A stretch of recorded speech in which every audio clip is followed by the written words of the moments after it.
มีจงกันจมไงริเกานันตีอินรวดเจียปะสกาวตุจันมีกันตำไลที่ขจุรวชันนักรักเลมเลวกันโปรแกรมปรุกปะกะทอกกันดูเกานันตีอินกันทอกเขาเดาเล่ากันไงเทียมุติค่ะมาสับปีกันมันชิมกันดูตุจันกันโปรแกรมเฮไลฟ์ซองอินทาชีเสียอะไรยินอินามีนูละนาวละจนกันนูละกันปาอุปดาอุปลอะไรยินอินสรัมเตนอันกันเจ้าโคนักงาประคัดจนอดัมเหล่ามีดุมสวดเดียอลังลาดกันเจ้าโคนักงาที่จงคัสเซมาจนตุจานเห็นโปรแกรมเฮอัตไลตูเลี้ยมเหล่าวิดังมันตกันอนาวเซอร์กันเตลมาโฮสกันเตลมา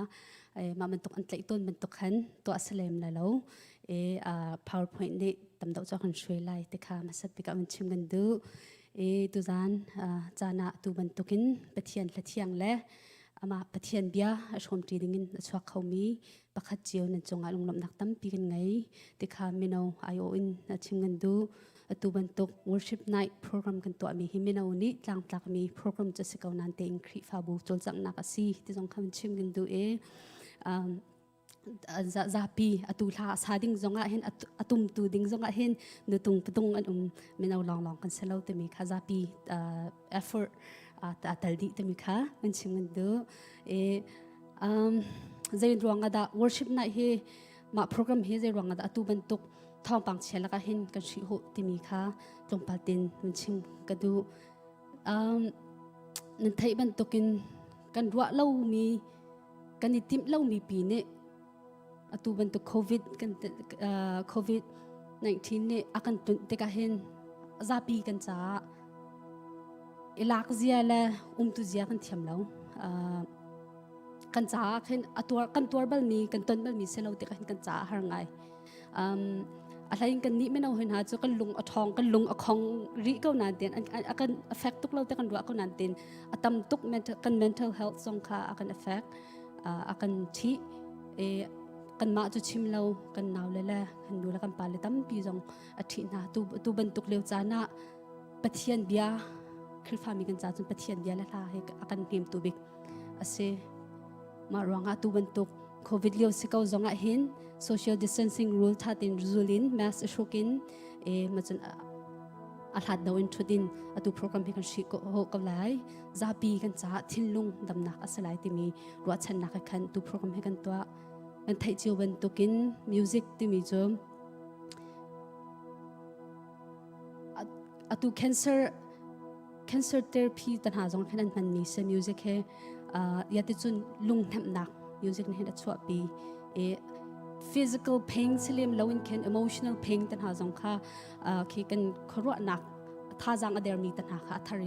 athar chwa khau tar du jo music he se ma ranga hin tu ban tukin worship na he kan to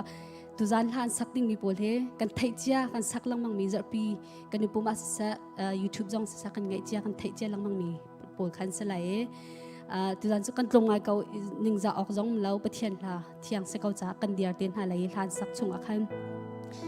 an sak mi kha kan zul chi be ten ha lai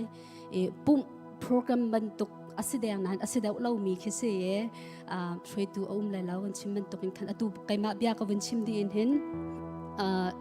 ram thok thla ka cham te lai ma din huwa siama yang rakai te lai pathian bia tom te ang shom te lai ma nun khan kan program la sak nak lai akal laka tom pal te pathian bia shop nak kha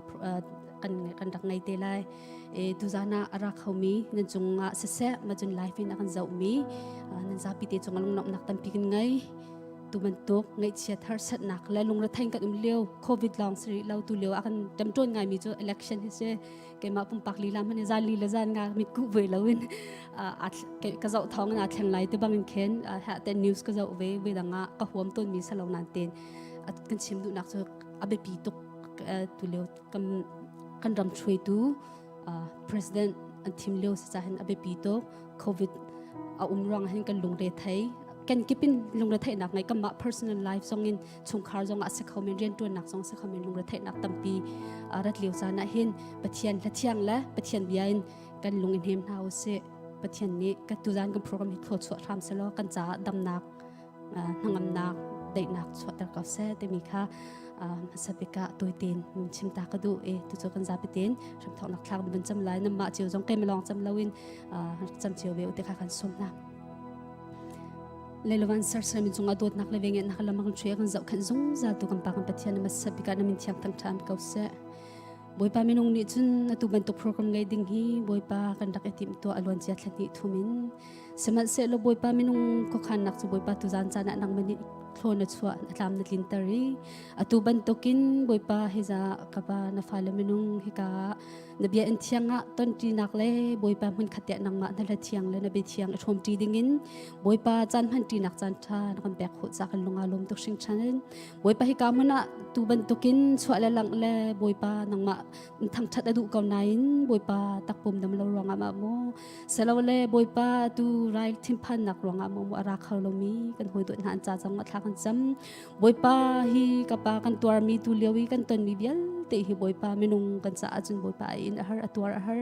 seman se lo boipa dam nak le boipa nangam nak le dai nak chu boipa nang sin ara ti kan ha cha boipa nang ma bau chan bu in boipa sna thakan chami hi kamun arami sna se boipa in lei ummi ka zong sna se pa khozikip ka kip ummi na fale boyal te boipa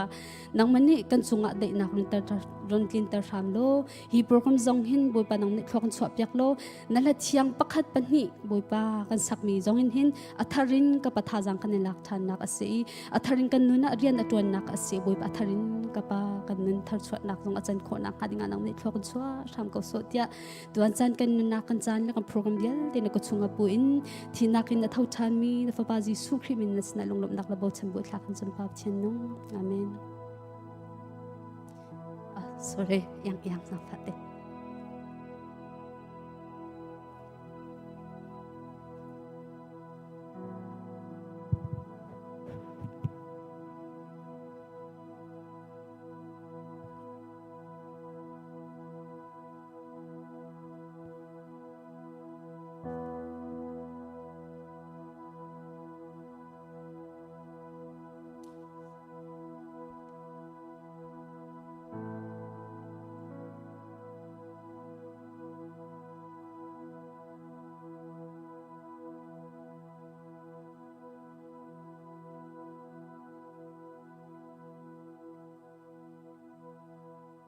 Hello. Worship night lamtling te in tua khau dingin lam akan shwei ni la chan dam lalom te in akan phak tar tu pathian amin thang that in kau se chun chan aka pe tu minau committee lai in twawang ngai tu nin chunga lunglom nak tam bi ka ngai te kha chim sa ka du phone tu zan topic chim dingin karak itim mizo Zumhnak kong hi ase Zumhnak kong kan vun lu hana hin behal nak pakhat te ka vun ngai ta lai tlang kan lewa nu ne chun kan dak tan chu le ta ka ro mi cha kai melong ka sela ka thailo man phak ei cho sam saw nak ka se te arak zum swal minan umma nan ku rakya ta ma no kai melong ka se sholai lo da chimdu mi cho a ho pau he kan hak chate in zum mi kan rak ngai kan zum min ha he atatak an basalo zonga thil zum du nak lung thin ngayin athang mi kan se itu zana pakhat naka thil pani vun chimding in karak ti mi kalunga mi cha pakhat naka kan Zumhnak le Zumhnak kan ngai mi le zum mi ngai long hen azalo te kha chim ka du apan hi naka pathian azia za sining kan Zumhnak ni kan nun nak zaitluk inda ashar siam te mi kha vun chim ka du so first how what we believe must have substance kan zum tuk mi thil zong tanai kan ta chuna kan phan ban tukin sam sao du ruanga phan phek tor la changin ai ban tukin kan zum mi zong ka le kha Zumhnak kha chu pak palong thil man lo an rak se kan zum tuk min ha zong he pak palong an rak se khau ti kha alang kan zum mi he atak mo tak lo ti hal abapi phone kan zum mi kha reality si her substance sulam angai how. So what we believe in and put our faith in must be a reality and have a substance. Otherwise, it's pointless. Tilm han lau kan zoom a chun sulam kan ma kan zoom mi kha sulam angai lawa chun pak palong long ase than hem nak achwa pi mi angai lau a lau. Menung kan cha a sulam angai big mi chu pathian zoom kha ase kan zoom nak thong in kham nak kan hu. That's the reality. Minung chu kham hurt me kan se kha kan zoom lawa chun reality tataka kan lau ti kho ase zung zal nun nak le pathian fa si nak he zoom nak lawin chau kho an salo zia kha kan phil lo her zoom nak lo in pathian lung ton kho asalo chulong salo in zoom nak chu kham si nak long in khan adong lo ti kha kaleti angan pathum amhel he khada mu kho asifon zoom nak thong in pathian he aram mi long an nung lai ate kaleti angan pathum amhel he khada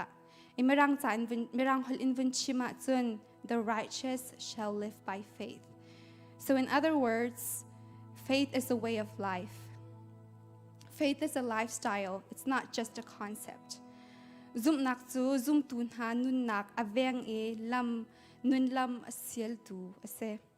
So faith sustains the life of a believer. Chu cha a kham sin hu zong a zumhnak kha fakte in kanit lai peng her abapi tok. Apan hi naka chim kadu mi haloka abapi ngai mi cho pathian kan hu ning azia za si ning kan zumhnak hi ase sartu pathian kan zum ning le kan hu ning bible chom piak nak he aral ka swala chun upat nak le biak ok tlak asiding look in kan biak kholo pathian kha. So what we believe about God matters because it's always connected to how we worship him. Zumhnak thong in pathian sining tak tak hu longa minung he kan ma la kan ma kan sining hu khau mi kan se. So the right biblical view of God brings biblical view of self. Pathian sining kan lo ta taka chun minung he zaida kan si hauda kan si ti kaning hal khau lo. Bedang in chima chun pathian he in Aladdin movie man tukin genie salo la Santa Claus mu in kan hu cha na chau ton. Let me explain. Genie man tukin pathian chunga ana ngai in kan hal mi pau he akan tua piak tu men asidya che cha chung kan ruwa. Santa Claus man tukin thil tha kan tua thil bedo kan chimla mithasi kan zuama chun thlachamnak in zumhnak in kan halmi he pathian ni akan pek lai kan thlachamnak atlintar ko lai te kan zum chan kan ruwa chan a phone. Nate in the reality is that tatak asami cho pathian cho genie asalawe Santa Claus asalaw ka pathian asining le arian tuan ning asafon law. Pathian chu zai zong vial tu chunga no ngai tu zai zong vial te a ok tu zai zong vial te ashar tu asikha kan zum le kan hal le kan phit lo kha her chun pathian chu kan phu kan tok lo bu in zum tu afa len ha ni kan hal kho leng le kan ruwa kho leng tiang in thil atwa khau tu thil akan pe khau tu thwa akan chwa kau tu pathian asi kan phit lo zong kha abe bi phone kabia ka phun tam lai kham na kan hu mi he zumhnak thong in ase minung ni kan tua mi asalo zumhnak thong in kan hu mi ro sung ase chu cha a kham kan sina ka hin kan ni por thlot pi ok sai man lo pathian asining tak tak kan hu hal le kan zum tika minung kan sining kha kan hu ve David siang pathang pa bantuk in มินุงฮีใจดาอสีนันหักกระนัตันมินุงเมนอสิมีฮีใจดาอสีอโซนนรัวเตียปะเทียนสนะถ้าจำนักปะเทียนสนะเบียกนักตักค่ะกันไงเวเขากันจุมีปะเทียนโรงตูจานะหินนังละไกจงฮิกามหัวนาหินกันยตองเขาจุมนักทองอินอากันคำตูปะเทียนจูตูจานลองสเลาอินนุนนักโทอากันหลันซุงเวลเตจานคาราเลยไปตักอินเบียเปียงคนเฮาสิกันชิมกันเรียมีอาชาแต่มีอาชัดนักอุมาจนปะเทียนในทัวกันสอบอยากเสร็จแล้วสมปานักเจ้าดีเขาเสะอดองนักะมวยเนชากันจำเปียกจังเกานาอินปุ่มอับนักเตกันเป็นตัวตันหาไหลกันดีละกันนันเสรมนักอินนันเสรมนักเจียวอินนันนักหุ่นเจียวเตียปะเทียนสนาปุ่มอับนักกันไงตันหาไหล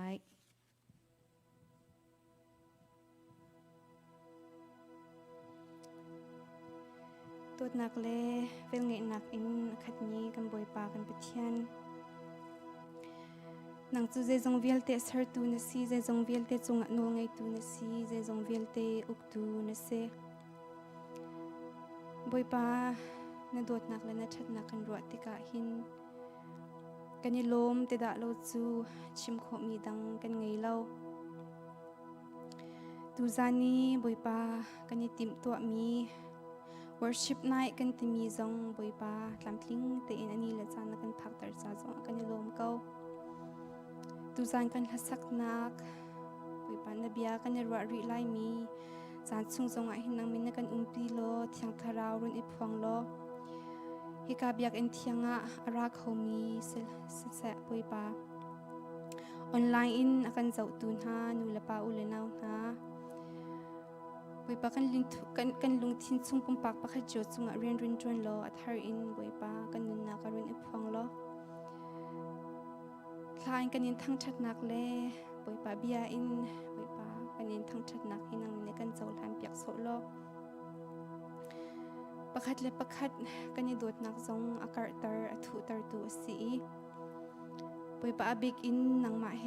กันยินเปิดไหลนักอถุตร์ตัวสุขนักฮะปอยปานางมันนี่คว้ากันสอบเปียกโซเก้านางมานี่กันปีเก่าซุมปานักเวลเตปอยปานางตาสติเกาหาเสะลากันสักมีเวลเตจงฮีบอยปานางมันนี่กันเจ้าลันเปียกโซเกานางมินกันปีเกาโซกันนุนนักกันจานกันทรงเวลเตนกุเทียงสมัชันบุอินนักกันคำดูบอยปาจิสุคริมอินลากันจำปาปเทียน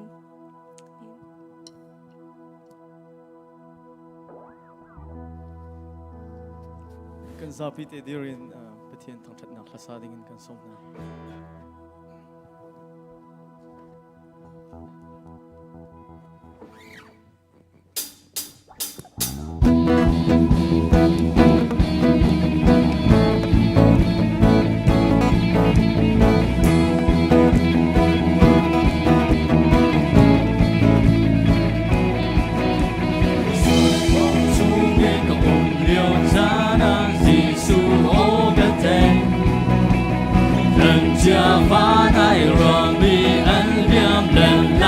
เสียงลมเย่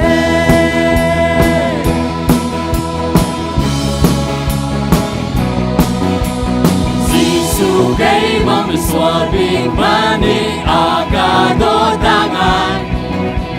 ชุนนาบุ้งดอกไม้กาดิรินมีกาดังจัดลาย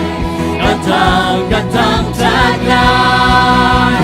ส่วนจริงๆนะจัดตรงนี้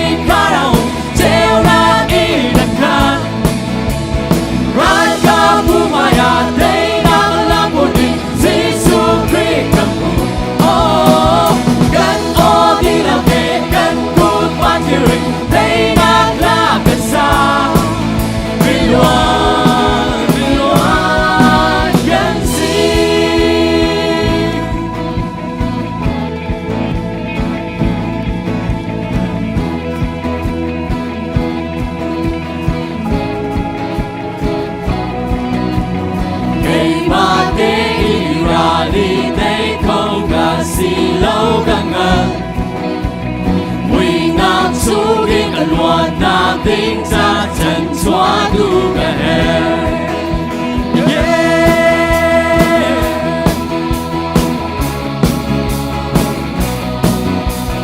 vạn vội vã ba ngày mà ai phải lòng ta in chỉ sen thanh cây na ga ven in luận na agape asung lối xuân trên chính là chân thông in caro treo na in là ca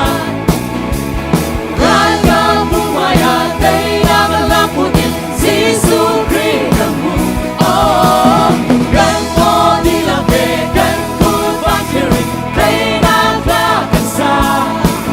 ไม่ล้วนกันสิช่วยที่ที่น่าจะท้องอีกคราวเทวนาอีนักการรันกาผู้มายาเตนาพลังผู้ที่สิสุคริสต์มูโอ้กันโตที่ละเพกันพูดวันที่ริเตนาพลากันซาไม่ล้วนกันสิ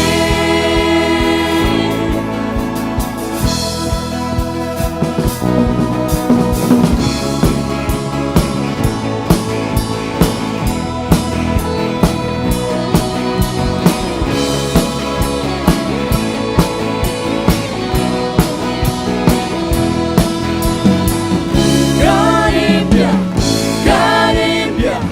Sisu ngồi ôi biết ngã si. Ganimia, Sisu đang ôi biết ngã si. Gan thang thang, Sisu gan loan ngã si. Gan thang thang, Sisu gan loan ngã si. Ganimia, Sisu đang ôi biết ngã si. Ganimia,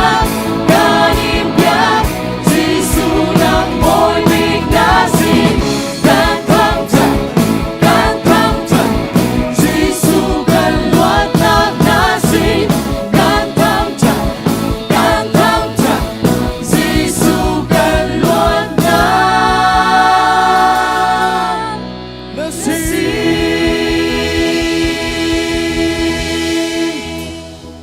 Oi pane supan akan copiak kau se.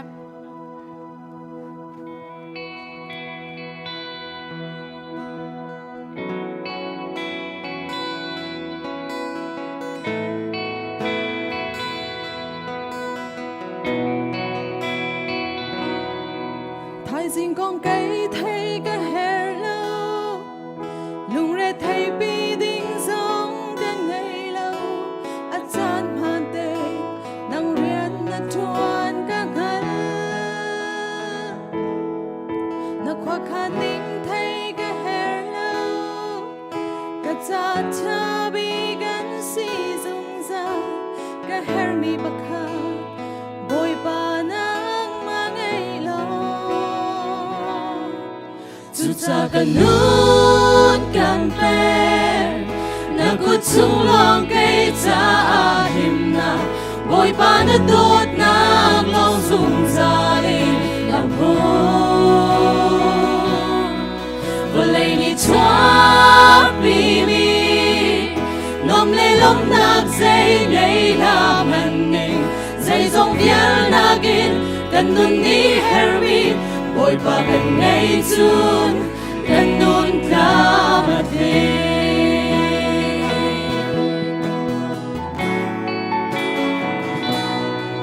Volay thôn hô na ka boy lo Zung za lun na ta sa den kai lo Ka hermi pa ka Boy pa na ma ngay no Volay Dawtnak kat lay chan lo Tan kong pa siya men mi an si Na dia kam lo A fe izum o gata Chuta kanun kampen Nagkutsung long kay ta himna Boy pa na Dawtnak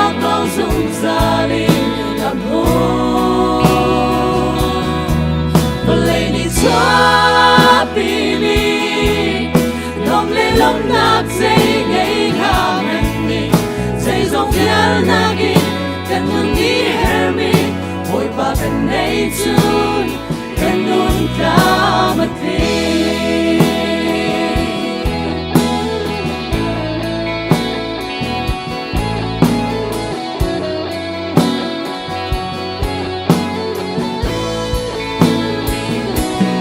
Oi ba kan nei chun kan nun hanga Oi ba kan nei chun kan nun ka mati Sa kanun kan pe na kut chung long kay cha ahim na Oi ba na tut na long zum zali am ho Lay ni chua pi mi Lom lay lom nak say ngay nam hân ni Say dòng vial nagin kan nun ni hermi Oi ba kan ngay chun kan nun ka mati Say dòng vial nagin kan nun ni hermi Oi ba kan ngay chun kan nun ka mati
Hello.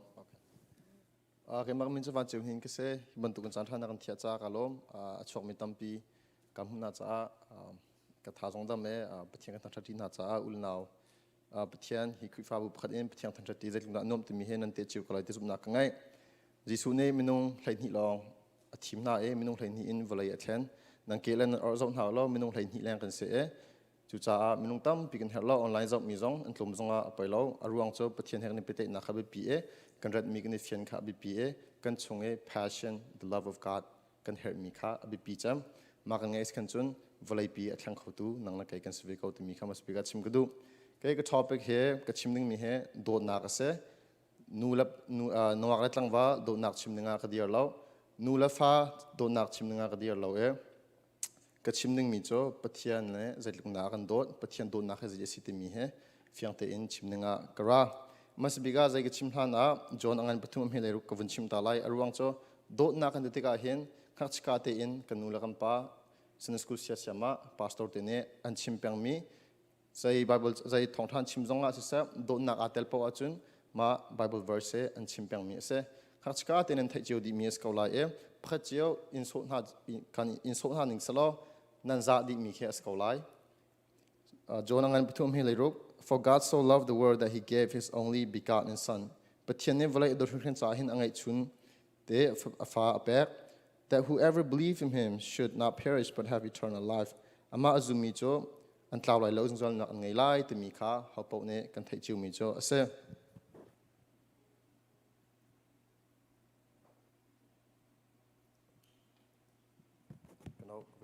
mo pathian do nak te ka hen zaitin da alang te mi he mas pi ga hen chim gadu ka chimding mi jo the nature of the love of god pathian a nature a seeing pathian do nak athona the power of the love of god the acceptance of the love of god let the impact of the love of god te mi kha chim gadu amas biga chim gadu mi jo pathian ni nang la kaya kan do nak he zaitin da kan thai kho khoi kada alang te mi he kan thai masa haw pathian ne miswal nang la kai akan do nak cho avel le angai thiam na kan hin alang big mi ase pathian do nak kan zau te ka hin avel hin a then belo ngai thiam na kan hin a then belo ma panhi in chun pathian ne zai thuna kan do te mi he alang khun big mi cho ase genesis and revelation tiang zo olo pathian do nak cho vel le ngai thiam na he api tla jungzal churong chu slow in akan dot big nak avel la ngai thiam nak la adin nak zong vial te alang nak he vailam ta hin alang big mi ase pathian ne akan dot nak he alang tar nak hun ha cho calvary vailam tlang chunga ase vailam tlang nan zau te ka hen pathian ne matung kan dot te mi he kai ka mu nan mu vi cholo te Zumhnak ngai pathian ne akan dot nak he emotions so long asalo nang ma kan dot tuk nang malo in kanung khalo te long asalo akan dot nak cho volai pathian as kau mi cho volaya ara taksa alak nang la kai kan sual nak thin dinga nang la kai athi mi nun nak pek oka nang mala kai ma atlaw mi kol oka le nun nak zungzal nun nak pek oka rakra chu cho zai man da aliam ti achun calvary chung taksa in thi kha pa ne thlot kha a hwa chu cho akan do nak alang tar nak cho ase adang kal hana pathian ne nang mala kai ma akan do tuk pa pathian ne nang mala kai ma akan do tuk cha hen bo Yesu khri kha valam chunga thlot te he nan thai na nga bi pi tok nang la kai kan thai na nga bi pi tok pathian ne kan ma cho akan ku Yesu cho hoi tak van chung pi cho amui na jip thum chung amui avun cheu tha zai ne lang tar ti achun pathian ne Yesu khri ka sul nak vial de ka Yesu khri chunga te ka khan a hu te na kha ase so the nature of the love of god ka chiman tu emotional so long aslo just how cha da se volai cha hin se nakela na or cha hin se kaimala midang cha se zoomlo tu cha zonga se volai pi cha hin pathian do nak ase chu ma long chu slow in hin Paul ni zaida city achon it is personal nang ma cha thang te zonga khan ase phone Galatian angan panhi ame kula chun zaida chem who loved me and gave himself for me Paul ne John angan pathum hele ruka afiang tu function kai ma cha ase kai ma cha anu nak apek te mi do nak kha afiang tok pathina kan do nak he thi tiang in angap mi do nak ase the power of the love of god pathian thon nak he zaida ase ประเทศอดนักทนนักให้ใจเดเสติกาชิมก็ดูทนนักจะ transformational love มีนุนนักยังอัตลังเขามีโดนักเสประเทศโดนักเฮจู่ๆใจเดอลังต้นเดียจนไงเทียมนักเห็นอสิต้นexample กลากจนจอห์นชงเงินน้ำหูจอห์น the gospel of John น้ำหูเจียวลายมิโจสวดตัวจุมาเลียวมีนูขาลางบอยมายาอันชอปิติกาลุงเชดิงอาหัววลัยเนท่าอันติมซุมตูอุปาเนท่าอันติมหอยอากอมติมินหาเนอันเจ้าท่าอันติมจังลงเฮเนเชอันนุนักอักขมเขาตุโจจิสุลองเสมามินูเนอตุมามากาซอนเลียวเตเฮร์บิกมิโจเจ้าท่านนักเลยไงเทียมนักข้าเฮร์มีเสจู่ๆเขานี่ด่าเปียกโคเตจุนจิสุลองเนอเปียกโคมีเวลเตโจจิสุเนอาชิมิจอนอัลคลาวอันลงอันทักดีจูนุนโจปฏิจิสุโดนักโจอาฟิยเนอัมหูexperience จากกันมาหนุทอกอันจนจิสุจุลตัวอาจังเบจิสุเนอังไงเทียมนักข้าอาฟิยังตุกจิสุอโดนักข้าอเตอันนุนักอัน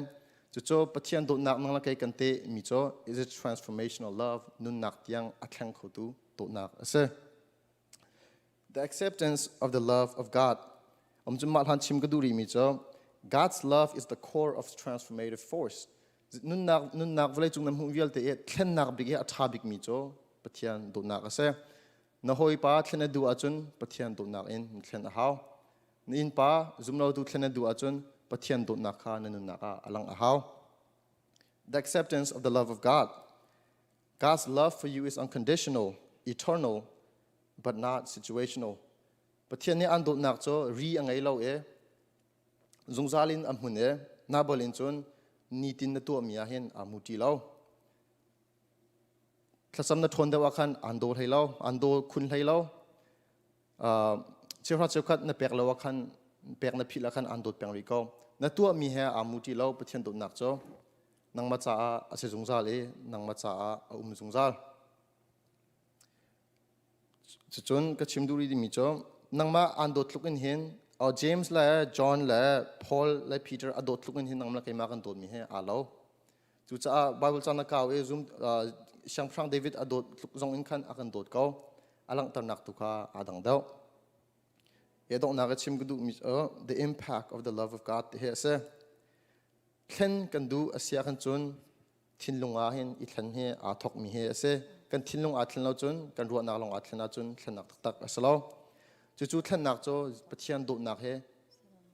กันเจ้าหลานหาวกันไทยลองสลาวินกันเจ้าหลานหาวมันหูลองจนปะเทียนโดนักให้กันตีไล่กันในทางเขาไล่มาลองจะสลาวินปะเทียนโดนักเลยปะเทียนอเวลเฮกันไทยกันตีนักมุนบิกโจอันนี้บิกนักมุนเลยมินใจมันกันสีนักเรามุนกันผักอาคันอฟิยังคนเขามันเนี่ยใจมินเขามันเนี่ยใจเนเรียนเราเจานักเราจานักขันปะเทียนเนี่ยจะลุกตันนัดจ้าจะยันเรียลข้าหลังบิกนักมันเสนหอยละคอมเนี่ยอันนี้หดติกอาคันอันหัวเราบิกอันนุ่มเปียงตุจุปะเทียนตุนักเส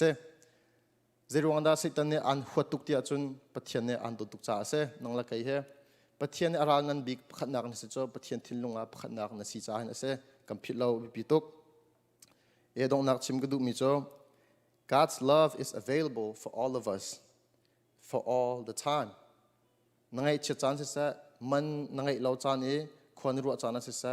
ปะเทียนสินาทลาจำปะเทียนฟูปะเทียนโดนนักเนี่ยอันทลิกตักเบลายเราปะเทียนโดนนักจ้านั่งละไกจ้าเรียบเบลายเราในส่วนตำตุกเตนรู้อาคันจิสุสินาวักล้อทลาจำล้อปะเทียนโดนนักจ้าจ้าสงสารเขาแคลวอรี่กลางจ้าจะติดมันอาเชียเบลายเราจิสุที่จ้านั่งละไกจ้าเห็นสงสารเขาที่มีค่าชิมกระดูจนที่โดนนักเนี่ยเห็นอาการการหันตระเหาTo fully know and experience the love of God, we have to read the Word of God. Zerong ada zoom tu tampine bawa cakan real ti acun ma pathian do nakha te thai chin kha kan du aruang cho anuam tok adam tok kan fiang tok makha chim gudu me se hi pathian do nak angan mi pi kau kha fa te chim ka ti mi he a foilo na bol in ma zakha ka chim kho tok cho se nani fiang dilai te zum nak kangai chan kai mi chunga tam pi ka lo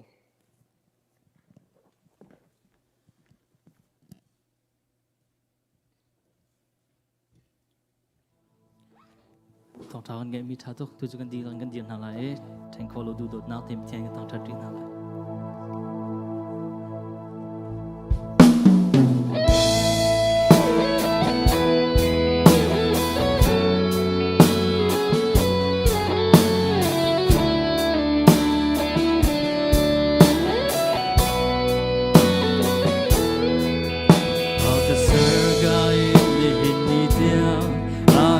trong dung gian tu ai học đi nó đi buồn thà làm tiếng thật xóa bê thu thì vô lấy trong hơi sợ nào trong in cả vòng dung gian tu lòng suy du lệ hữu bền tu đây na tha giang bê thu mà cơn đau đi kinh mình theo đi ra cả thế nào mình sẽ vội vã nơi đôi nào sung sung cả giang ta không ai lo hầu ni đã kri đốt nào hết xuân đã gan chân khô lại chỉ đã đi một sự sẽ đừng đã đi một sự sẽ hầu man đi trên khâu lại lòng qua her du dona anun na tiang pe ki come to boy liền gần na sun pa na kazaki biswa vi kai ma kamoga chân khô lòng du dona anun na tiang pe ki come to boy her na le ho jam na sin ha se Em đã lên thêm bên đã sẽ xe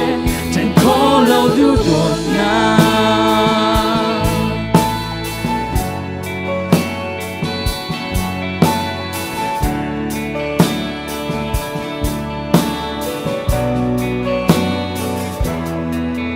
Aga serga ini hindi dia Aga trong dung gian tu ai học đi nó đi buồn thà làm tiếng thật xóa về đủ thì vô lấy chung hơi sân nào chung in cả bông dung gian tu lòng xoay đủ lệ hữu bền tu đây na tha giang về đủ mà cơn ta đi kim mình theo đi Raka terna mense Boy pana do na sung tu Kazam ta kolai lo Aho ni da kri dawtnak He tu na kan chân kolai Chỉ nam đi mo su se Đừng nam đi mo su se Aho man đi trên kolai lo Thằng hoa her du dawtnak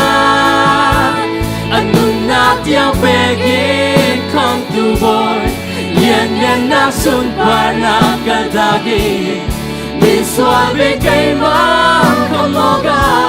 Chân ko lâu du dawtnak Anun na tiang begin come to boy Her na le hol jam na sin na se Shem na le tem min na se se Chân ko lâu du dawtnak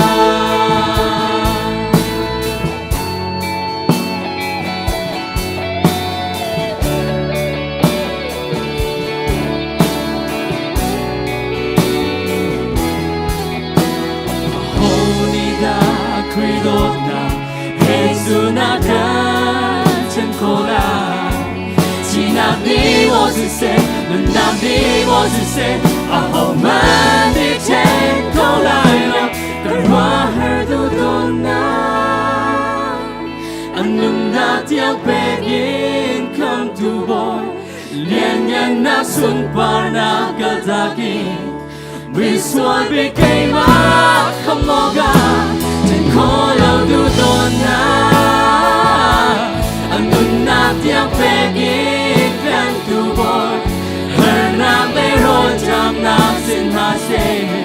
shem na le tem min na se se chân khó lâu du dawtnak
lung pit sungaga karau katugo tadem pedu lung pit sunga amadot naksung akan kangen naksung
Mô bối Giêsu nang ma lein hầu man về ngày khâu tu anh đi lại lâu bia có các lễ thằng cha đó các bồi bao dùng ra là mình thằng cha si câu sẽ Mô bối Giêsu nang ma lein hầu man về ngày khâu tu anh đi lại lâu đã có các lễ thằng cha nó các bồi bao dùng ra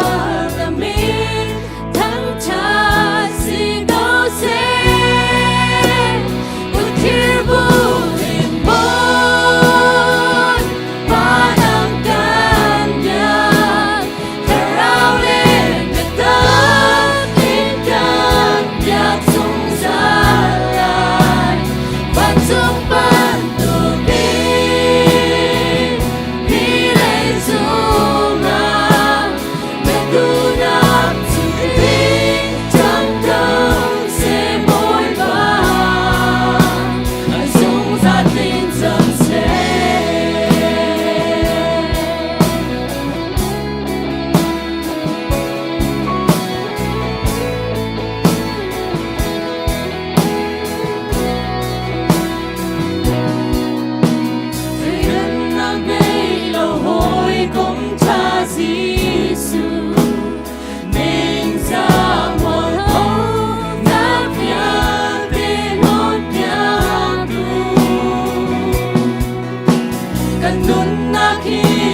Sam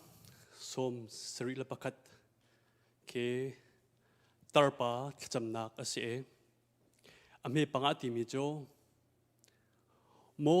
boipa nang mahe ka Ruahchannak na si kanaulyo ten kambau chan tate mo boipa nang mahe ka Ruahchannak na si kanaulyo ten kambau chan tate Jeremiah trong ne tha acham phati ter Jeremiah chung kim voitam pikam hu me zetin dati tisujun boipa Israel mina Ruahchannak boipa Israel mina Ruahchannak tiati lang mang minung kan nun nakahin Ruahchannak lawin nun he zeda alo ti hin ma chiu ni mu ko la ni fa te nun nakahin Ruahchannak kan dak ngai chiu phungtuk zonga an ga an ti mi jo Ruahchannak angai lo mi chun nun ban ngai lo mi an si ante tu zana hin chu Ruahchannak korin kwat khat chungai kam hu ban tokin amun mi thil pathum laka pakhat Ruahchannak ti mi zana chimna chan chan na sina kam hu cha hin kalom tika chimta kadu Ruahchannak hin ngai chiu Tuzan nang raratika hin zai kida na ni Ruahchan lakan saknak la patchen kam biak nakin hin thazang tam pikam hula patchen sin thazang tam pikam hula patchen thlo ka chula ti na ni Ruahchan khom men asilola minung sin thang that nak hu zong na ni Ruahchan khom men minau ni heban to an kan to biak tika hin minau nani hin ani Ruahchan mi jo hi kan to nak thong hin tuzan apum mi vel tel akan ngai mi vel tin hin ruat thazam huna se ti he ani Ruahchan mi sakhomen chun mi cheu hui tu lak song akin mi no po jo an jo chang tha kan tenna se upani kan tenna se ti jong ani Ruahchan khomen ma chun siang na kai tika hi ka kaya chum ma kam hu lai te na ni Ruahchan khomen ne hi ka tuan a chum ma kam hu lai te na ni Ruahchan khomen vale chung ai Ruahchannak ke pot pun ngai in le lo zong kong zong a motor kong zong a man thil ka ro ka chon ma kam ka do do la ti ben tu la ka tlak do la ti ben tu la ka rem do la ti ben tu Ruahchannak tampi na ngai sama se la voi tampi cho kan ni Ruahchan mi pol he amun mi anum ton lo vale chung ai amun ton lo asinan patien tar pani tha cham ban tukin boipa namai ka Ruahchannak na si ti ati patiena Ruahchannak nang bun a chun amun mi Ruahchannak phundang ka chima chun aje tikmana atat tilomi Ruahchannak nangai zung sa ko lai chu Ruahchannak atat tilomi amun mi jo Bible cha tu Ruahchannak kong he hop kong he tia Bible cha ka hun rel ve te ka hin tu zan kan chimding mi he topical sermon ban to ka se Ruahchannak kong se hi Bible cha ko hun zau te ka hin thil pathum te na sina hin hun lang tar ka du hi ti vale chungin khati kan ume kan Ruahchan so mi pol silo in hin mun zung zal mi patche sin kam hu mi patche sin kam hu mi patche kan Ruahchan achun ama sin kam hu ding mi azit kamana andeu bal lo ding mi Ruahchannak thil pathum chu na chim kadu pakhat naka next slide ka jang fatin next pakhat naka patchen boipa nang mai ka Ruahchannak na si te kan hunti bak akin kan tharau cha na thi nu chai na Ruahchan achun zetik mana ka Ruahchannak amun bak mi salai patchen sin na Ruahchan achun na tharau khap nak cha zungza nun nak nai mu nak khading chakin patchen sin na Ruahchan achun chu zetik mana patchen ne laksong akam pek mi se polni efisa community mina zetin de tina ni jo gentle mi pun nak sit gentle mi pun nin US rama abukam buai ngai mi je se racism constitute race kong hin ambuai bak mi minung pathian zong he a racist bak Yesu Christ rathana hin RSS nakan tidika hin minung mitin zawajin RSS bak zaitin de Israel mi long he kami pun an si tate midang pol he minung zo akan rutlo mi kan lo Israel mi pol adot na nila aven na nila Israel mi pol atami na po jo an hong achik lo man athak lo man ngak chia jong angan na lo zai bentuk minung jong angan na lo siang parham mi nu la pa za angan na lo pachin ne Israel mi pol de ram khat an kal lo athak lo man Israel mi pol he adot na nila adu na nge ka chimi pun si tate Pozong ka kezong hi gentle ma mi pun ka se Jews mi pun ka si ate samansel Jesus Christ dot nak ahun fian bakin ken zede si nan ni chu gentle mi nan dak se asina in Jesus Christ availam la atisen la tiang klarau thong in nan ni jo pathiam fan nan si chang te ti than na mi Bible cha kan zawe Bible Jews mi po Bible kan zawa chu kan ni jo pathian chung han kan ni ta kholo pathian in chung kan ni ta kholo asiman se lo Jesus Christ kan zum achun Jesus Christ ke ka kham tu asi akatlan tu asi de kan zum bak achun tiang tlau in mel chun kan se ma chu ma ni chun kan Ruahchannak he zetik mana ashu ze mani ashu khol nak ta se boy pa nang mahi ka Ruahchannak na si tia na vun ti bak ahin pathian he ka kham tu asi ti mi lu thin he ta chim khomo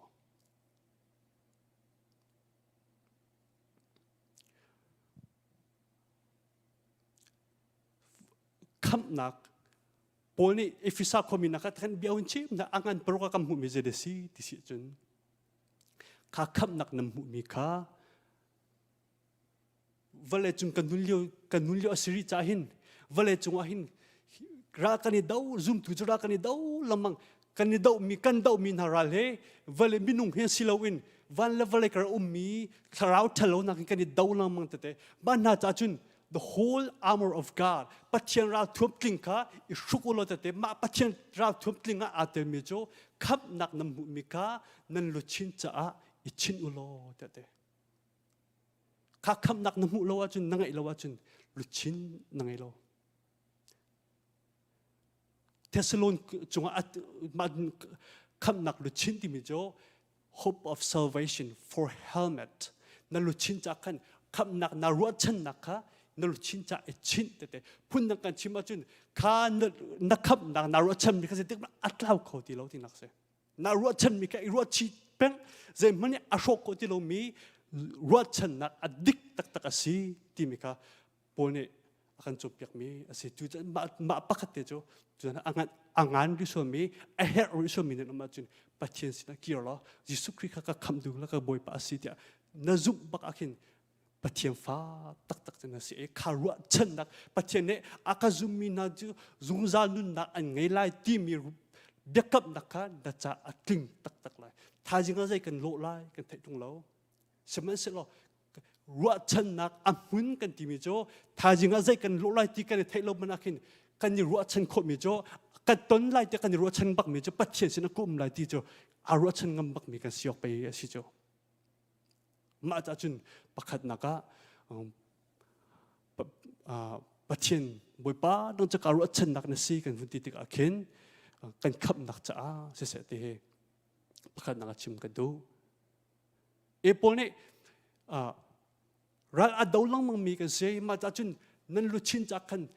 ma khap nak lu chin ka chinu te apun nak ka chima chun vale chung ahin ren atun lang mang ding kan se vale chung so ding kan se lo kan kham nak kam nuen so ding kan se lo e panhi nak chim ka du mi jo next slide ka please for your soul for your service reward na kham nak cha long silawin na tuan man cha jong pathian ni laksong a pe shim lai ipone korin ko min hati mina jo zai thil nan to pawahin dan aya si se dan din si se boy pa sum par na cha to u ta din cam na amu chang mi zoom tu vel te na zai ban tuk thing a to pawa hin boy pasum par na cha to nan ai zong se nan din zong se ni hin sia kan kai nak chola re kan tun nak chawa kam pong kam an ka zo ta khen zetinda an kam mu nang ni ta na pong kam bi na chim ta hin zetinda na chim hiti ko tu la hiti ka thut danin hin pachen ni sum par na amu kho ti mi ke na fiang to na rut ton ma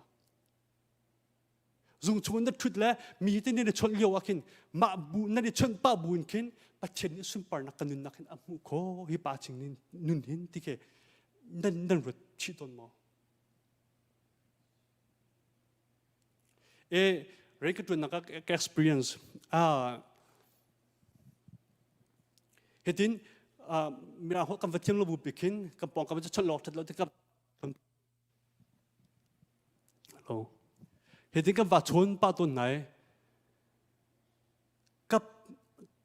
sao non kum thum kum li kan tun chang mi minung ni chun kam maya hin s word la f word ke an chim sul minung mirang jo me cheu jo bu me ban to khani be chamo an chim pa khen ha dan an pe thloma chamo ka ban to ka se an chim akhin sorry an ka tilang mang azai ka sikha ka thailon de sorry te an ka tipang nang na chim ata amma ban to ka mena chim ve bia kan chim ze ban to kan to pawahin pathian sumpar na alang tar kho to kan si ti he kan thaya chun khani khan ruat pathian kan ni ruachan kan ti ta khin minung ni chira ru bia lo ko pozong ni te siang pasang akripa maya khin anun ning akhen ning ko achi me akripa cha achim be siang pasang akripa ni angai lamang e pol ti mi cho pol na mai me rut na si ta te pol ni ka rut lo ta te ka rut lo ta te minung mi ta hin betchia holchia chim kan sumila tu thil pol ruai kan summi velte he minung bita hin zalong lo tukla ki an kan khut na tam pi ko melana ten pathian sumpar nak cha si kan asiring si chin kani pathian sumpar nak cha kan chim do oka si tika chim kan du na poli zete I press toward the mark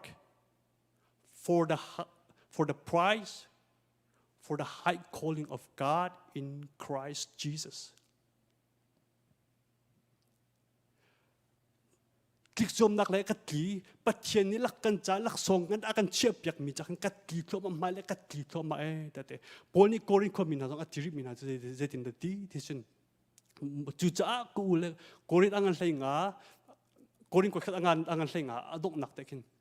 chu cha ku le kanaw na factor in dear ulo zai mani in ton ko nala se zai mani in tek ko nala se tate boy perian tay mak te in nan tuan nak akan iman lo ngai in ko u boy perian nan tuan mi cho alak aslo ti kha nan hal tate boy perian kan tuan mi alak salo boy pacha kan ti mi kan hol kam muka kan summi velte kan tu kan summi velte he boy pacha alak asbak lo pathin lak song ampek bak na ruachan bak pathin ni sumpar nak amu nak asiti min na ruachan achun apu bak mi se ma long silowin pathum naka lang tar ka du mi next slide please pathum naka lang tar ka du mi jo atu ka chim lamang mi Jesus Christ akan kham tu kan ama chae ama upat nak cha rian kan tul lamang mi pa Jesus Christ ke ar kir than lai khana ru achana chun kha ap mun zung sal mi apal belo mi ase Jesus Christ ar kir than lai Jesus Christ kara than lai ate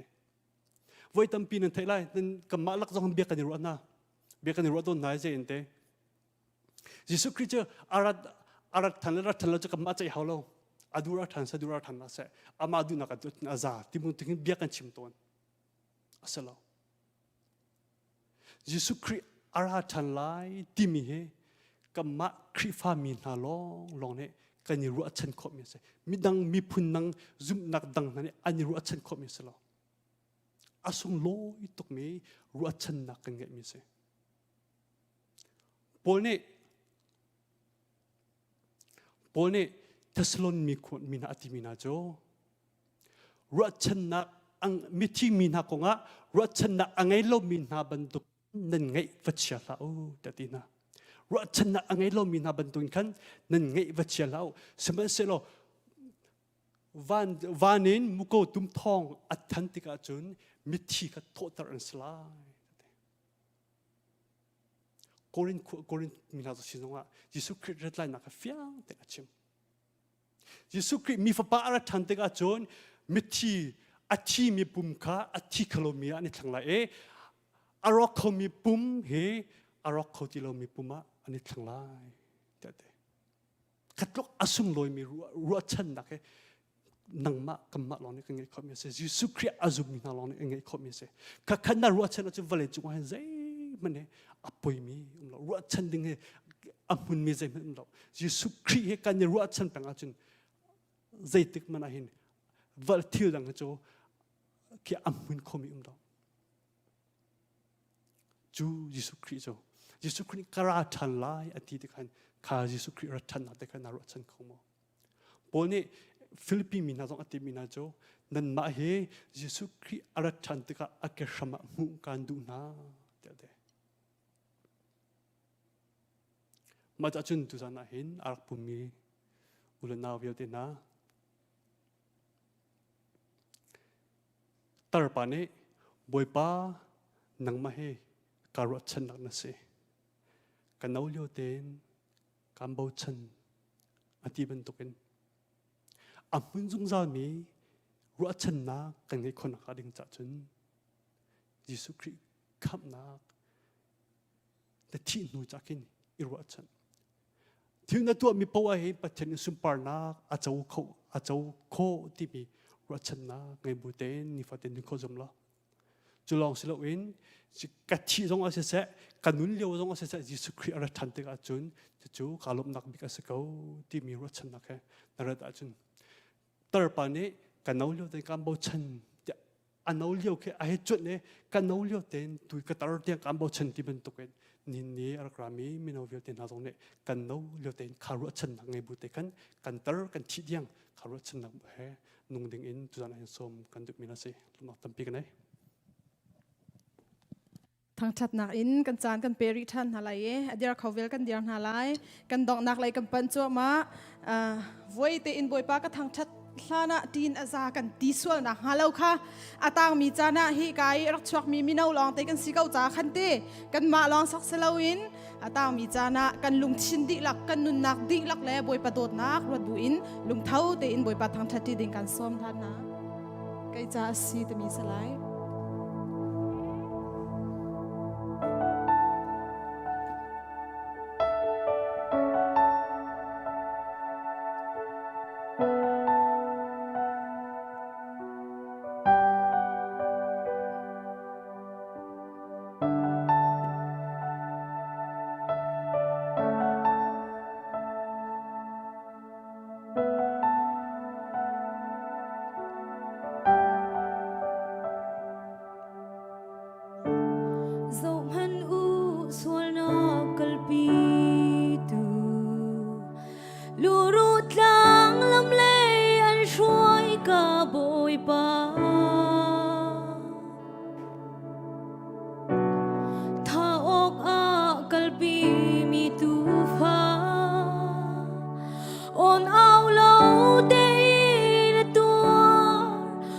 Chian lung de ter dinga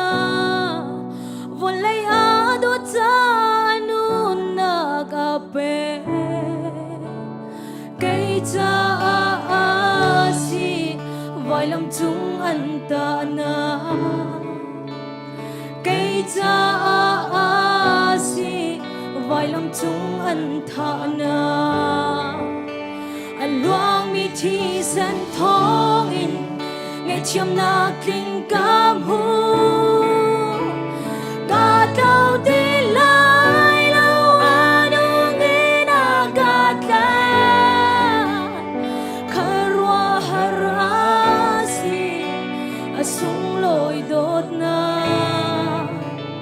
cây cha si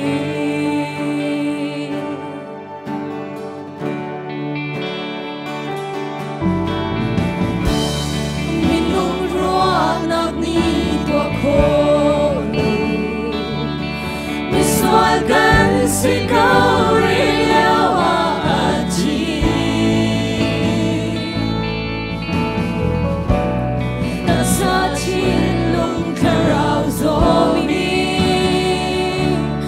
an tuk nak ma vuan thong in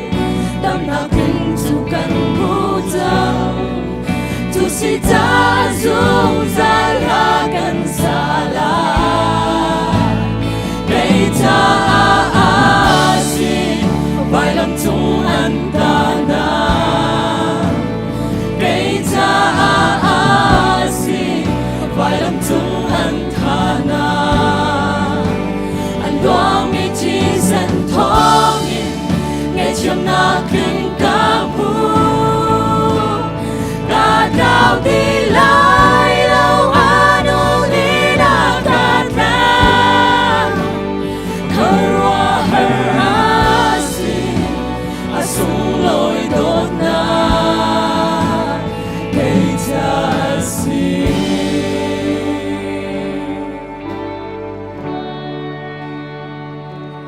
akan kham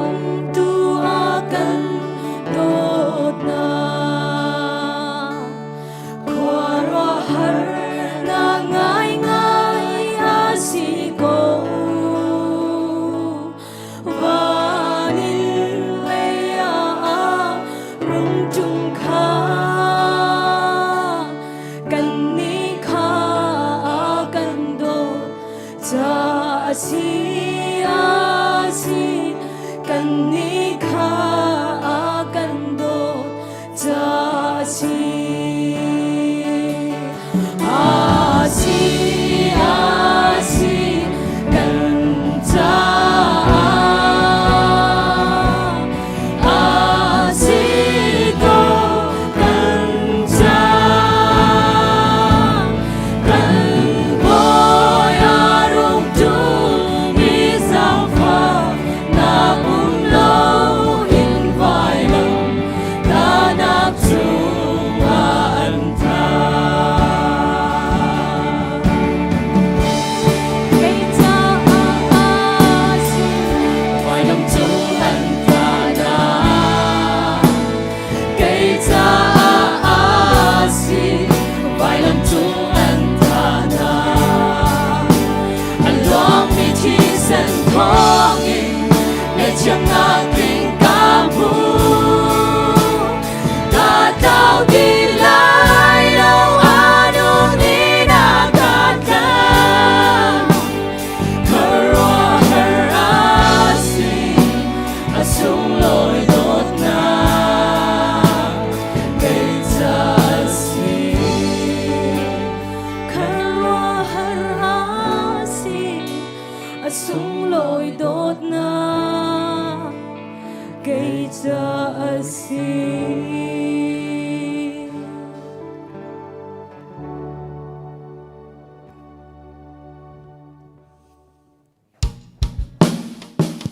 kan zapi te kam peng halai lung tu nam tem bol pa kan chat halai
hadingin akan tersiapnya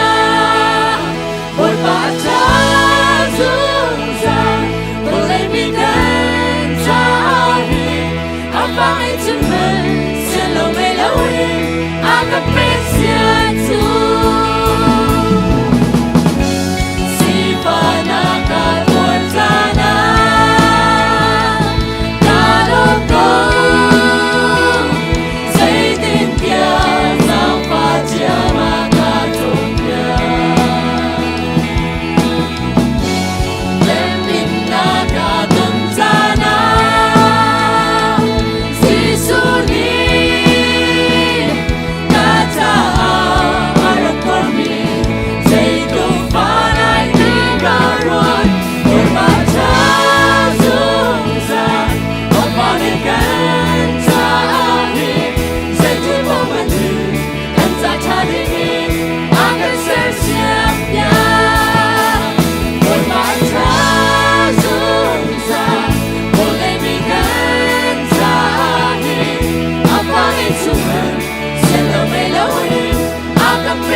hadingin akan tersiapnya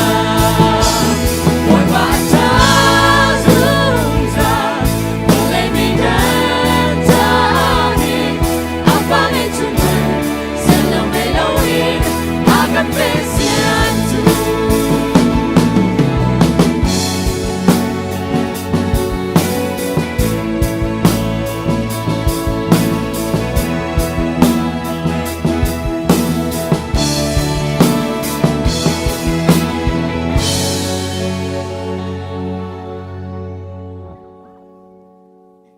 tu mirang hazongin kan thang chati nalamo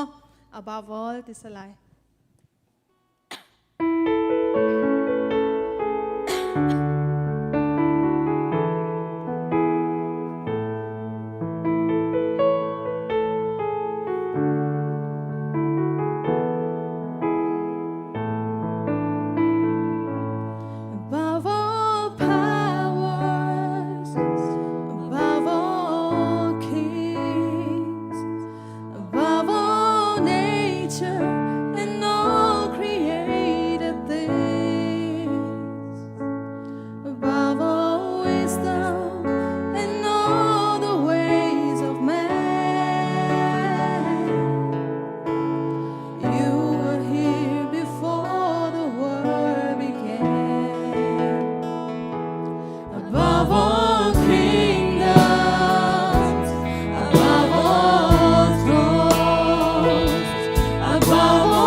behind the storm.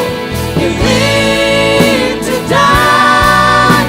rejected and alone, like a rose trampled on the ground. You took the fall, none of me above all. Crucified, lay behind the stone. You live to die, rejected and alone, like a rose trampled on the ground. You took the fall, none of me above all. Like a rose trampled on the ground, you took the fall, none of me above all.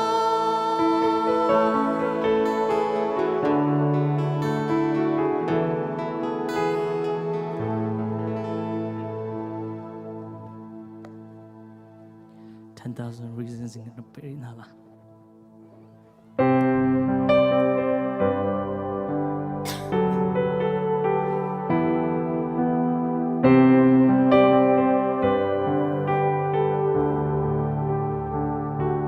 Bless the Lord, oh my soul, oh my soul. Worship His holy name. Sing like never before,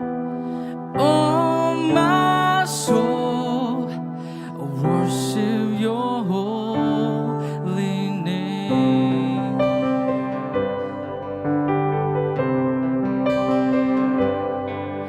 The sun comes up, is the new day dawning. It's time to sing Your song again. Whatever may pass and whatever lies before me, let me be singing when the evening comes. Bless the Lord, oh my soul, oh my soul. Worship His holy name. Sing like never before, oh my soul. Worship Your holy name.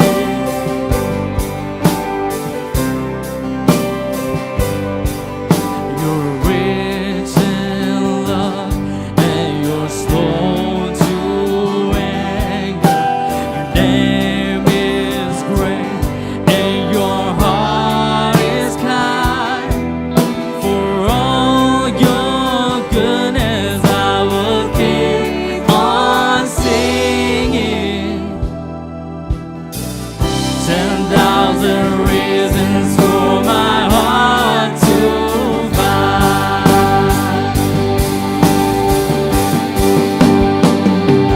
Bless the Lord, oh my soul, oh my soul. Worship His holy name. Sing like never before, oh my soul. Worship Your holy name.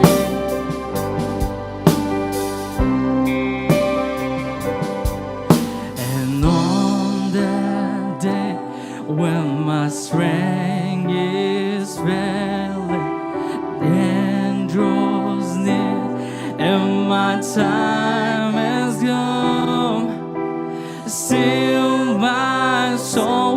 sing your praise unending.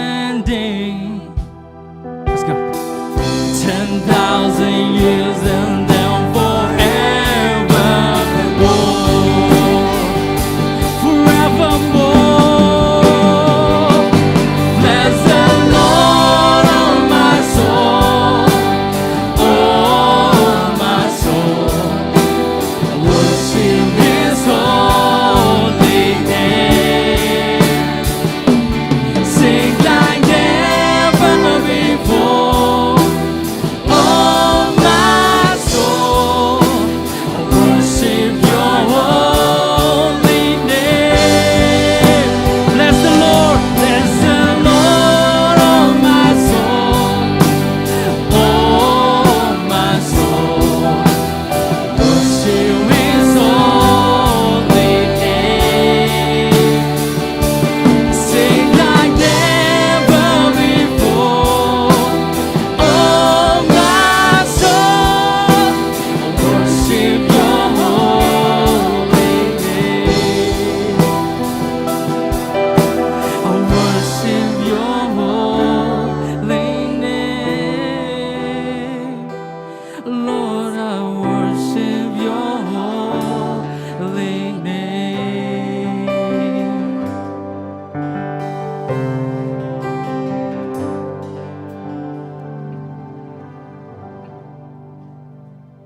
tu chu Dawtnak big si change mahi hla hi chu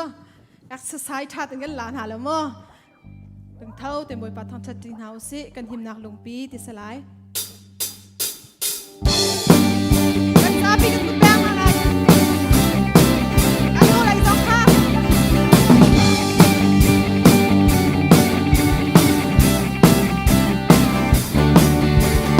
Đông cha nó bằng người cha đúng ban sẽ thoải giá các chiam trầu. Cha thốt cha bằng cái tên cha do ngài đi na cũng đi lâu. Cho na về tu có bồi trí thọ mình dây bấu các con nhau. Luôn xa các chiam, luôn xa các chiam cha.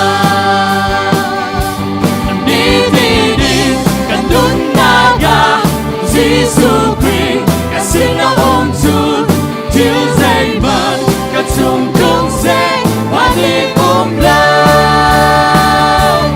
Nàng ôm nàng ngày ngày, lúc lòng nàng ngày ngày, chẳng cả rau cả chung nào ôm cha, cả ra chân nàng về, cả chốn nàng Jesus Christ đã xin. Hỡi nàng đi cha lên, sống nàng đi lên đi, cả bóng cầm bên đi man sẽ về đây càng đi lại Jesus cả niềm nặng cùng vì đã xin.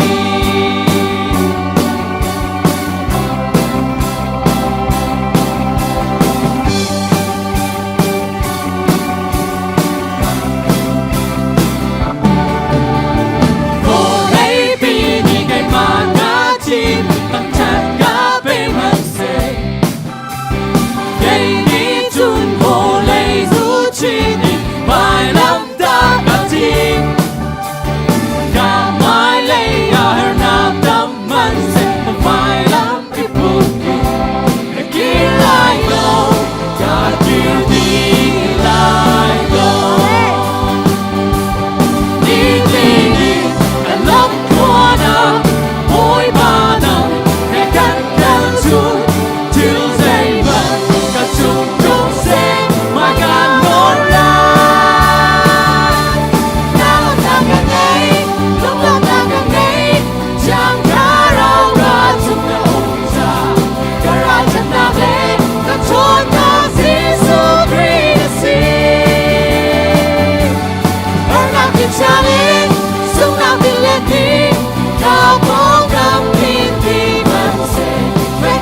Ruahchannak Jesus Christ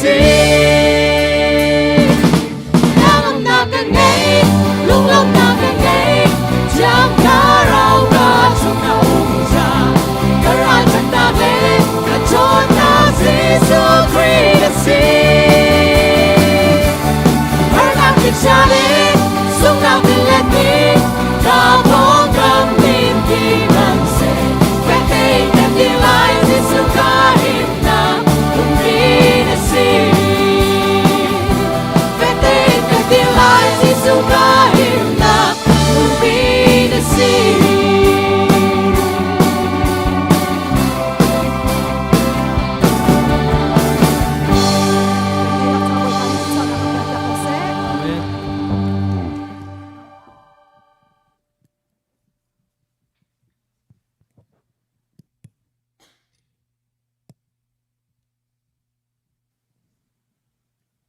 Hello. Patian atha tuk sing san. Abigin kri fabu akan lip lau tu. Kri fabu atu bantuk thong sa kan chim tu. Minau nandi lak chunga kan nilom tuk sing san. Minau department ruai tu di lak nan rian chuan nak. Tai man nan thuk nak. Hi lukin. Zot pha tlang rai laka sikau man se lo. Kri fabu zon Ruahchannak tak he atu bantuk patian thong tha nan phuan mi mu te ka lungam hui tuk sing san mai le zonga nan kan ruai naka mai nan kan kalpi naka patian ni inum pi zung zal ko na se ti kha kri fabu pi ai o zong in minau sina lunglop nak bia wan chim lawin kum kho lo cha chu lunglop nak wan lak ter ta du chun hi ka hin la akan ruai tu na kan far le kan naw le ringon akan tum piak tu nan di lak chunga kan nilom tuk sing san nan onan zai nan kut nan ke nan tu sermi tu zana kan hu tika lungam hui tak tak atu bantu ki pathian maya dirin pathian ni perang an pek mi na mangin sung loi ten chan nan pek kho ruat tika hin lop lawin kan kho lo kan nilom tuk sing san chon tu zana pathian bian tha zang akan pe tu Zumhnak Dawtnak Ruahchannak Zai tukin dak kan naw le pathian ni an man hati kan ruat tika hin kan nilom tuk sing san adu bantuk topical sermon toy khan aba changi nan chimmi minute panga chunga patha chunga ka ngai tika hin pathian ni an man tak tak na kan nilom tak tak mai le zonga kan zoom piak thu ma u mai le zong atu bantuk hin program kan ser piak ri ulo sung loi chin chinin pathian thong tha apuang khau mi minau kan si chin chin dang nga tha sang kan di lak ten lain pathian bo chan maya kan kalpileng mangko ti kha ban chim ta kadu mi se chun tu san chana hi ka mun bia kan thiang arain atu ban tu ken minau ni tu mi program kri fabu pi huapin hi kan tha sang arokan pe tu na kan pastor de sia chun kan kri fa upa zong ka banin mu na chun adi lakan minau vial ten ha zong nan chunga kan nilom tuk sing san atu ban tuk tha sang nan kan pe mi hi aso so rim rim selo hi kan nan ratika thong tha nan rat pi hi ka mun ratika tha sang pe nan rat pi ti kan hu tika hin kan lung hui tuk sing ran ko pathian tu lam yang soi ko na se chulong ma silawin tu zan live in kan tha biak tu ai chile media nan chung zonga kan nilom tuk sing san parang pathian an pe mi na kan ni khat di chiao lo kan ni dang di chiao chu cha kan parang adang chiao mi kha kan thiam nak chiao kha kan phon tika chun atu ban tuk pathian thong tha huan ngai tak ta kan phuan kho nak achwak ti hi hau pau ni kan mu mi kan thai mi se chu cha kan ni lom tuk sing san chun online zong kan zau tu vial te na nan di lak chunga kan ni lom tu zani kan tu ser mi hi ka mu ni amun mai a thom mi vial te kan sia chun online zong a thom mi vial te kan sia kan na mun kip chiawin pathian thong tha kan thai mi te hi kan nun na kan hip lau na kan pe tu tha sang thar kan pe tu chang ram ko se ti mi te kha ban chim ta ka du mi se ia tu chu kan di lak ten tha kan cham lai chu kan cham di tika kan program adok nak sikau chang kan di lak pathian sina tha cham se chung nung bi zai zong vial te ser tu boy pa pathian atu sui milam chana hin ICBC นักคริฟ้าบูชงอินมีนาวดีพาร์ตเมนต์ขคันไล่เรียนนักจุดลามนัดลินเตอรีอาดูบันทุกินบอยป้าริงออนนิสเซโอลาไซนิสเซนบียนนิสเซบอยป้าเนเลียนเงินสุนปาร์นักกันพัวนี้นัทองชากันพัวนี้สุนลอยละทั้งชัดกันอิมเปกติกาหินบอยป้าปะเทียนฮิวิลเตกันตัวเซรมีวิลเตอากันไงเปียกตูกันโอเดียนจุนังมาลสีที่เฟียงเต็นกันหัดละจงกันนิลอมบอยป้าปะเทียนตูซานจันฮิกามุนรามีวิลเตกันดีละกันตัวเซรมีเฮบอยป้านั่งมานิทัวรันชุรามเกาลบอยป้าปะเทียนอัฐิตูวิลเตน่าจะสราวท่าจางเสบอยป้าปะเทียนตักษะท่าจางทินลุงดำนักกันเปตูนบียาอสิโคนังฮะนังลีลานิบอยป้าอัฐารินทัวกันชัวเปียกรามเขาสวดที่กันนิโนลเขามินาวซงบอยป้าปะเทียนกันนิโดเลี้ยวจานะกันทามเลี้ยวจานะกันทวนเลี้ยวจานะนังมาเบียอพวงตูเลบอยป้าปะเทียนนัจจาอัทุกชินเลทองชินินการทางอีเรียนอจวนเขาชินมีกันสิโคนังฮะซงนังมานิดำนักกันเปทนนักกันเปโลนสุนปานนักจะกันนุนนักดีลักทารชวชินเขาเทียนสินอาศัยจงเวียเตกันมันอิมเปกจังบอยป้าปะเทียนตูซานกันโปรแกรมบอยป้าปะเทียนอารมทกินอะไรนะดอกเตียงลวงเต็นอาการรวยตูนสีที่เฟียงเต็นกันหัวใจนจงกันนิลอมอาตูซงอาบอยป้าฮิกันโปรแกรมกันด็อกเตอร์จังไลตูซานจานินบอยป้าฮิกามหุนหินกันอิมนักหุนเชียวกันอินเชียวกันจีนกันกัลติกเชียวซงนังมานิกันรวยโลบอยป้าปะเทียนลวงเต็นหุนลำหากันผักขวเชียวทานนังหากันสางฝากเขาจนตูซานจานีกันอีกันสาวติกเชียวซงบอยปามิดกุโทเต็นกันอีสาวเตอร์ล้องานดำเต็นกันอีสาวเตอร์ล้อทายซิงนิเจวโดนโททานนิเทียงนักการเสียเปียมีซงลบนักดำนักทัชวนักเฮกันพันทานโคเจียวนางฮากันนุนนักกันปุ่มกันสลาวกันจานกันใจซงเวียลเต็นังกุชงอัฐารินกันอินชันดีฮิเบียเวียลเตที่นักกันคำตูกันบอยปาจิสุคริมินเทียมโบชันินเนสินาทากันจำกันปะเทียนอาเมนกันนิลอมปะเทียนอิทัวอินชัวกอนฮาเซ